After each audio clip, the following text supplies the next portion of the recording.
10th క్లాస్‌లో biology లెక్చర్స్‌ని చూసి, అరే! భలే ఉందే ఈ సబ్జెక్ట్ ఏదో అని చెప్పి, లేదా ఈ మ్యాథ్స్‌తో మనకెందుకురా బాబు అని చెప్పి, లేదా ఎలాగైనా సాధించాల్సిందే డాక్టర్ అవ్వాల్సిందే అని చెప్పి ప్యాషనేట్‌గా స్టార్ట్ అయ్యి, అలా బీఫార్మసీలో పడ్డాం.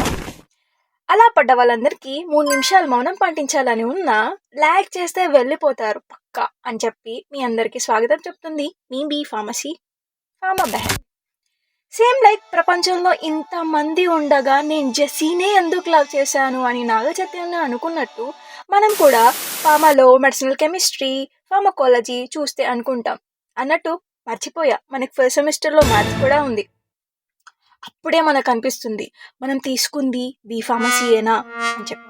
ఇకపోతే నేనెందుకు ఈ ఫార్మా బెహన్ అనే ఛానల్ని స్టార్ట్ చేశానంటే, పచ్చిగా మాట్లాడుకుంటే మనకి బంకులు కొట్టడానికే సరిపోదు టైము. అలా నోట్స్ రాయడానికి ఎంత బద్ధకమో నేను ఆలోచించగలను. సో అలాంటి వాళ్ళ కోసం పర్ఫెక్ట్గా ఎగ్జామ్ బంక్ కొట్టిన తర్వాత కూడా కొంచెం టైంలో మనం చదవడానికి నోట్స్ కావాలి కదా. నేను ఆ నోట్స్ ఇవ్వబోతున్నాను మీ అందరి కోసం. బాహుబలిలో కట్టప్పలాగా ఆయుధం అందించినట్టు నేను కూడా మీకోసం నోట్స్ అందిస్తాను. కానీ కట్టప్పలాగా మాత్రం నేను వెన్నుపోటు మాత్రం పొడవనే. అయినా మీకు మార్కులు వస్తే నాకు మంచి ఫీలింగ్, ఎందుకంటే వాటితో పీకేదేం లేదు కాబట్టి. హిహి. అండ్ ఆల్సో ఇంకో క్వశ్చన్ వస్తుంది, ఎందుకు నీ ఫార్మా బెహనే చూడాలి అంటే, నాకు తెలిసినంత వరకు వీలైతే హిందీలో లేదా ఇంగ్లీష్లో స్పీకే వాళ్ళే ఉన్నారు, కానీ మన తెలుగు లాంగ్వేజ్లో స్పీకే వాళ్ళు ఎవరైనా ఉన్నారా? సేమ్ లైక్ ఆడపిల్లకి సొంతిల్లు లేదన్నట్టు మనకి సొంత లాంగ్వేజ్లో చెప్పేవాళ్ళు లేరు తెలుసా.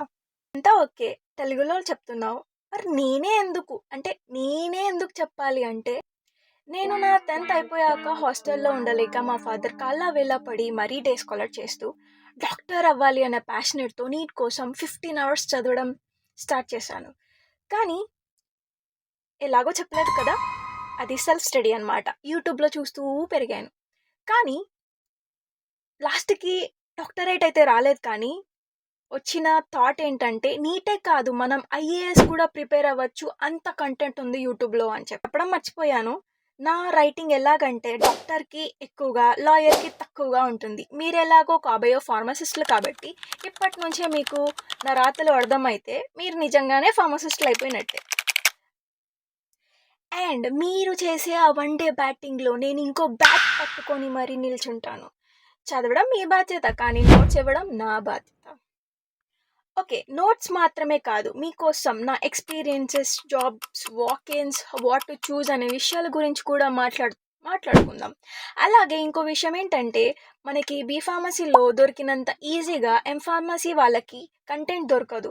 ఆన్సర్స్ రాయడానికి నేను మీకోసం కష్టపడి నోట్స్ వెతికి రాస్తాను. ఇకపోతే if you like you can stay tune to my pharma Behan. ఇంతవరకు మీరు బిగ్ బాస్లో ఇల్లు పైన ఎలాగో కన్నేసి ఉంటారు కదా, మిగతా కన్ను నా ఫార్మా ఛానల్ పైన వేసి ఉండండి. టేక్ కేర్ ఫార్మా బాధితులారా. Bye bye.